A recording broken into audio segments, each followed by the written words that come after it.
Hi everyone, in front of me I've got POCO X6 and let me share with you how to set or how to actually change the video resolution on this device. Start with opening the camera app and currently we are in the standard photo mode. So first of all we have to switch to the video one. Just tap on this video which is on the left. Let's tap on it, and if you can see the red color, red dot actually inside the shutter button, it means that for sure you're on the video mode.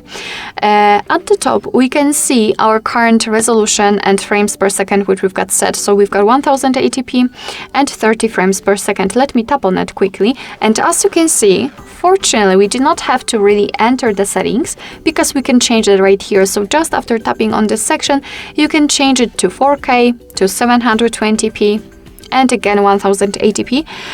So we've got 3 different options. You can also change frames per second. Just tap on this 30 or 60. This is where you can choose from.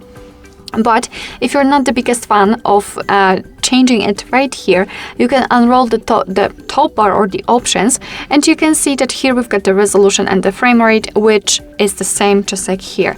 Of course you can tap on it, and as you can see now you can choose 4K and either 30 or 60 frames per second depending on the resolution. Of course, if you can see a specific resolution here, it means that it has been applied, and from now on your device will use the chosen resolution whilst recording a video. Alright, so that will be all. Thank you so much for watching. I hope that this video was helpful, and if it was, please hit the subscribe button and leave the thumbs up.